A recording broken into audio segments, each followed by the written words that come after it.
It was just announced that later this year, President Trump will host African leaders from across the continent in New York City in what could be a major shift in his relationship with African nations. My guest tonight, foreign affairs analyst Farxaan Jeyte. He's up late with me tonight here on the Final Five. Welcome in. Good to see you. Jim, thanks for having me. Appreciate you coming in.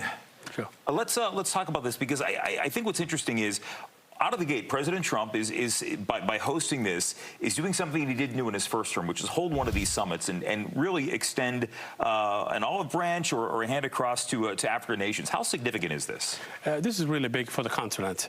This is a signal for aid dependency to partnership opportunities for Africa, and it's a big, huge signal for the African continent overall. And really, as we know, President Trump likes to talk about his business acumen here. I mean, this is really, I guess, in the end, about economic engagement here with African nations. Absolutely.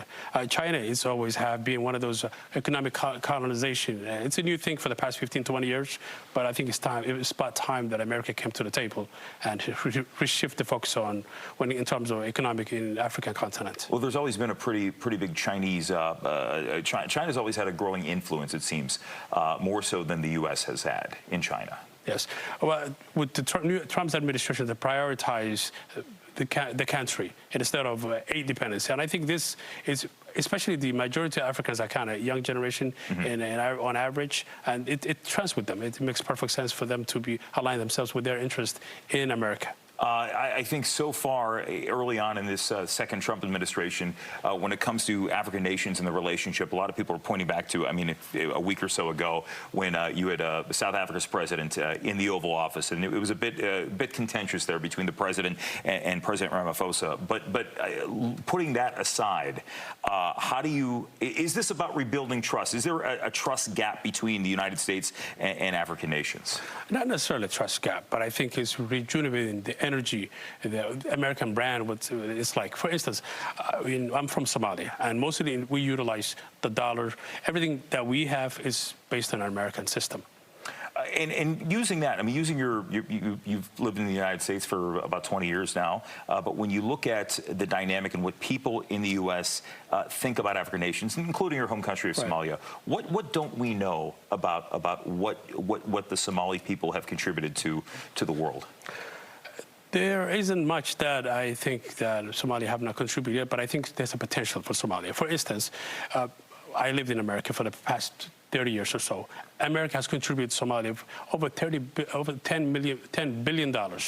And as a Somali American, I'm one of those individuals that believes in Somalia has an energy sector that's recently been discovered over 30 billion barrels of gas and oil. So we need to prioritize American companies and get those license for them. And America First is one of the few philosophy that we, as a Somali American, that we really believed in.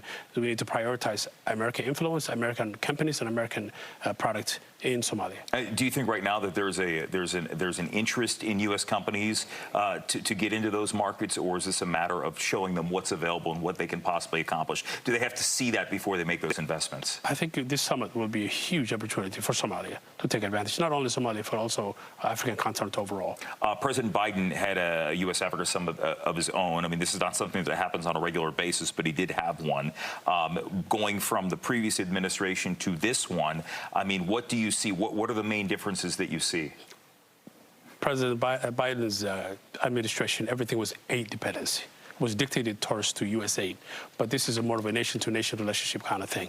And it's more of a respect thing when it comes to the way the African views it. So Trump has a business mentality, business-oriented, and a lot of people do appreciate that, and they really are looking forward to this kind of a summit. So how after the summit, how do you know that something like this is a success? How do you walk away? It may not happen when it's over, but at what point do you know this was the right thing to do, and this is why it's working for African nations and for the United States? African nations it's not about the slogans, it's more of ideals. It's not a promises, it's more of a deal making.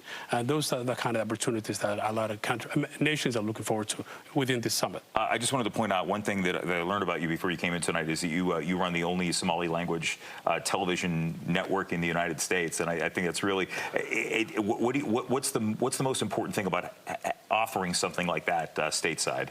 It's more of a simulation kind of thing in both ways, educating the American neighbors and also educating within the Somali community towards the American system.